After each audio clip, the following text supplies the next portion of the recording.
So we all have one of those days where we've just had enough, right? We go into work happy, we have best intent, and then we meet one of our colleagues who is just actively trying to undermine everything you do. So you get very angry, and some of us then might go to an email, right, and say, okay, I'm going to write an angry email. This is actually a real story that happened to somebody I know. They decided to write an angry email to their manager. Now, I won't mention the name of the company, but let's say they just caught up in a moment and they had enough. And they wrote some profanity, some bad words in the email. I've kind of blurted out here, right? So they send that off. Now, this really happened, and this probably happens in a lot of companies. Yet in this case, what happened is that manager then took that email and forwarded that on, and then looped in somebody else. They looped in their manager, and they CC'd in their manager. And eventually, that ended up with the manager about of the employee who was being talked about. And they CC'd in the employee that was being talked about. Oh boy. Were they in trouble? Because that person, I don't know if you've done it, but like if you get an email that's gone on for like 20 emails, I don't scroll all the way to the bottom anymore, but this person did. They scrolled all the way to the bottom. So my name is Cristiano. I'm a developer advocate and a DX designer at Box. I'm happy to be back in Tokyo and to see so many of you here. It's great to see so many of us kind of like push the conversation about developer relations forward. Now, early on at DevRelCon, we had a couple of conversations about where developer relation fits within a company. And there are a lot of people who say it's marketing, and then there's people who say it's engineering, and some say it's product. And I think there is an extra bit that we can talk about, which is that there is a certain aspect about what we do, which is public relations. Now, I don't want to go into exactly what public relations is and how the best practices and stuff like that, because I think that's probably an entire other industry with another different conferences and everything. Instead, I want to lay out 3 principles that you can use to keep yourself out of trouble. And they are, treat all content as public content, treat all content as company content, and get help. So the first principle is that everything is public. As you saw with that colleague of mine who sent out that email, they thought that email was just to their manager. But unintentionally, that email ended up with people it wasn't intended for, right? And the same can apply to content that you write internally that might accidentally get leaked externally. We see every year many companies get hacked, emails get sent around. If your company gets hacked, do you want your email to be read externally? Do you still stand by those words? Probably not. With that in mind, it might almost be better to do nothing at all. So what I recommend, and there's a couple of to-dos here for you, so these are some to-dos for you. Sorry. Number 1, enable drafts, undo send, or whatever you can do on your email client, your Twitter, etc. And then when you get angry, write a draft first. Write the draft. It's very nice to kind of like write that angry content, write it down, and then save it as a draft. And then come back to it like next day, an hour later, next day or something. Do you still feel the same way? Probably not. This thing in Gmail, the undo button, has saved me so many times. Now the second and third principles look at how any content we put public will be attributed to the company we work for, and how we can rely on the rest of the company that we work for to help us deal with hostile actors. So as I said, I like being back at DevRelCon Tokyo, and it's great to see so many of us come together. Now we see occasional talks about burnout and work-life balance and all those kind of things. And yet we all still are here on a Saturday to talk about burnout and work-life balance. And some of us have taken action to do things about this, right? Where we say, hey, my Twitter is my life. The views of my employer are not the views of my company. Now to me, that feels like famous last words of like a developer, right? Because to me, that's the same as people who record videos of TV and then put them on YouTube with the message, please don't sue me, Konami, I don't own this video. Right? It's the same idea. Just because you put it out there and you say you don't own it, doesn't mean people are not going to sue you for copyright infringement. Now, the sad realism is that anything you put online can be used against you or your company. So if you tweet something negative, a negative opinion about your company on your private Twitter account right before your earnings call, right, it's going to be picked up by the New York Times or something, and it might affect your company's stock price. And I know what you're thinking. An engineer, right, isn't a spokesperson for a company. So, you know, an engineer should be able to kind of say, hey, these are my views. But these are all SVPs in companies, senior vice presidents, who all say, my tweets do not reflect my company. Now, I don't know, but like, these are all representatives of companies. If they tweet something, it's going to affect their stock price. Yet, I would say, if you stand on stage here, in a company t-shirt, with your company name on the stickers and everything, you are a representative as too, of a company. Yet, here we go. Yeah. Sorry. I argue that a developer advocate is a representative as well. So I know what you're saying, right? This is cool, this is funny, I should just not say anything at all that hasn't been approved by people, by the company, right? I just make sure my CEO approves everything. So here's a scary story. This really happened. So the most extreme PR-related incident that I know of happened at PayPal. This incident is pretty public, and I'm not going to say the name of who did it, but you can Google it and you can figure it out. This person had a talk. He had a talk about the future of commerce and hardware. And it was basically about how all these cool things like 3D printers and wearables, and even like getting like QR code tattoos or like chips under your skin, or like pills you can swallow that track like your diabetes and stuff.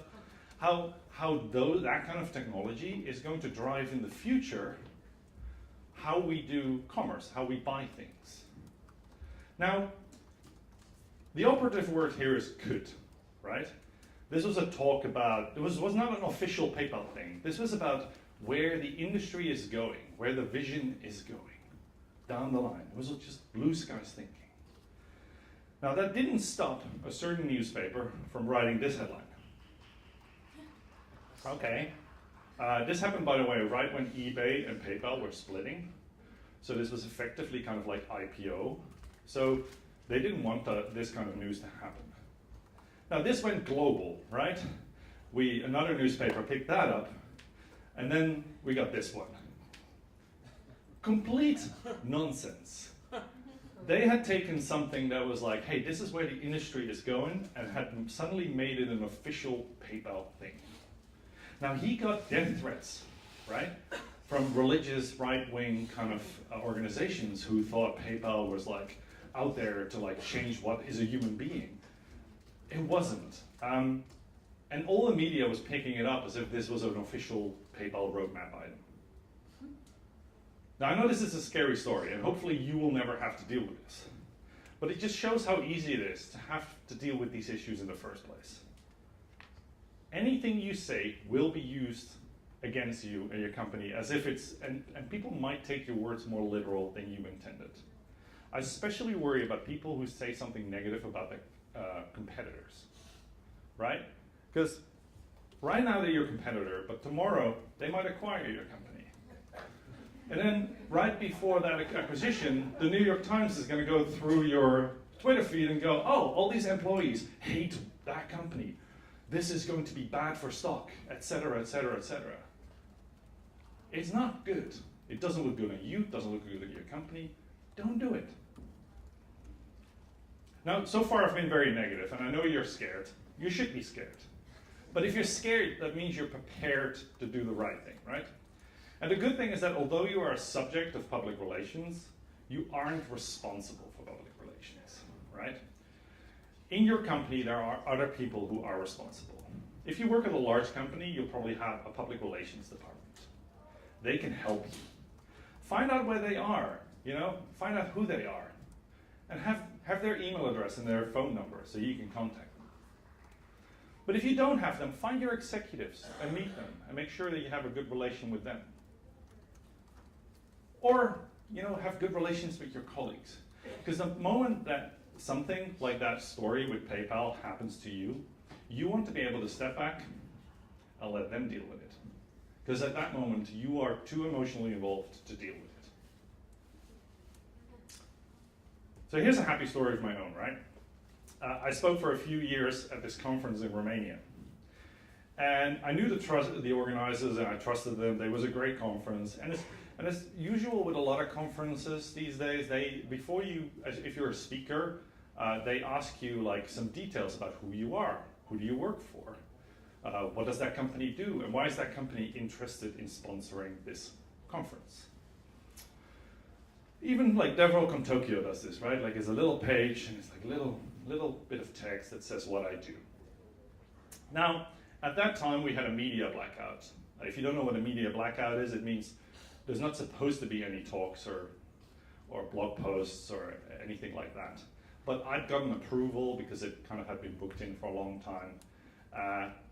And this had happened after that kind of incident from before, the bad story. So I was made sure to include public relations into every conversation I had. Now, I didn't explicitly get PR approval, I just BCC'd them into all my emails with this organization. Now, what I had done, right, I basically just sent this email saying, Cristiano is this, PayPal is that, and PayPal is here because we do this, right? This isn't literally what I said. So a few days go by, and I get an email back from the organizer informing me that they had written like a little blog post about me, and that they had already put it online. Now, remember, I had sent maybe like this much text. They had turned that into over 1,000 words, right? About a conversation, a fake conversation that had happened between me and them, right? That went into like future thinking of where PayPal was going, and I was like, shit. Now, at the time, I was, all of this stuff I hadn't written, and although a lot of it was kind of true, like it was kind of like where we thought the industry was going, it definitely wasn't something I had given to them. And at the time, I was on a train, heading down to London. Now, I don't know if you've ever been on a train in the UK, but the internet is this. Yeah? So I had half a heart attack, I need to get this offline, and I couldn't find the email with the PR person. I couldn't find their phone number. I couldn't figure out where they were. And there was all this content online that I definitely hadn't given them. Now, unlike the other two stories, this one ends well, because I basically eventually reached the PR person. They reached out to the conference and made it very clear to them that they had made all of this up, right?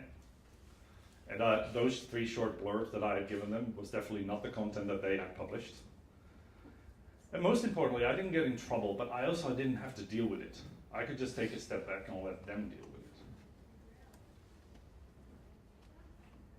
Which really sums up that third principle, right? Have a plan, get help. Have a PR contact in your company.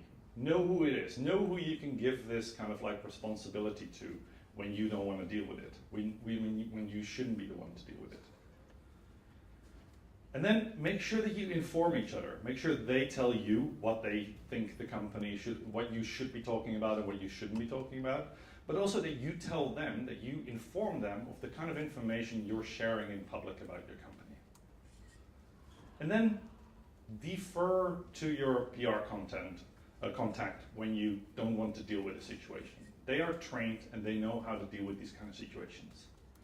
These steps will protect you and your company, but most importantly, they will ensure that you have a plan when emotions run high, right? When the Wall Street Journal puts your words up on their website and completely misquotes you, you want to be able to close your laptop, go sit in a hot tub somewhere, and let other people deal with it.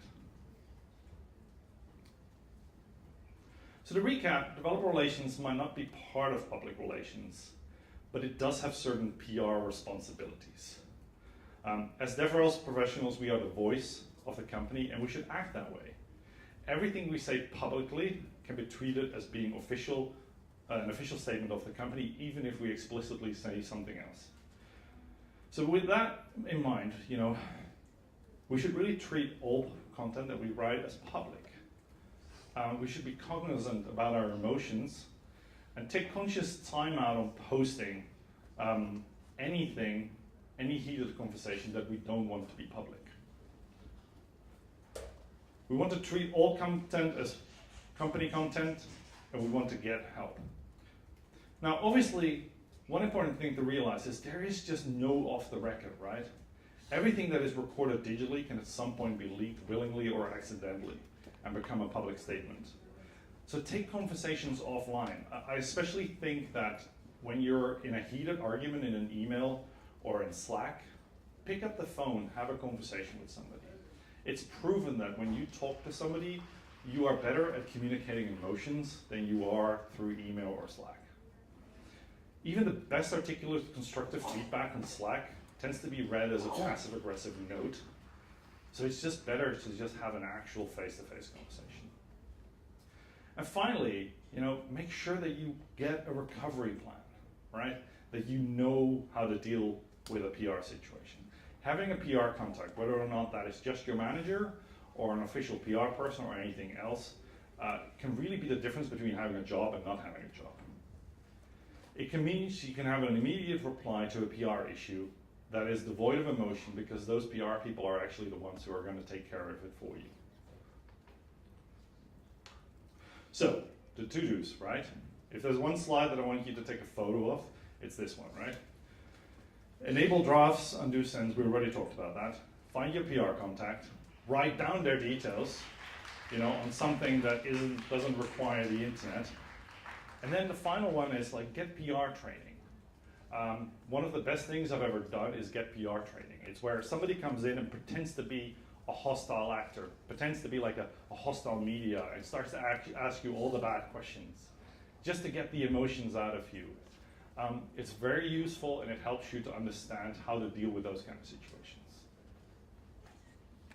So the final thing, there's this racing car driver called Kimi Räikkönen. I don't know if you know him. He's like a F1 driver, and he's Finnish. And Finnish people are very known for doing very short answers and being kind of very emotionless to some extent.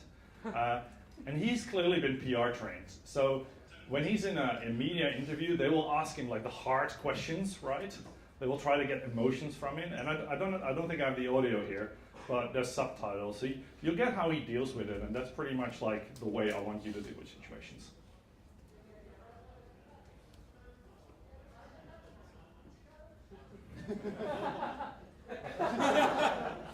Now, don't sue me. I don't own this video. Yeah. Thank you very much.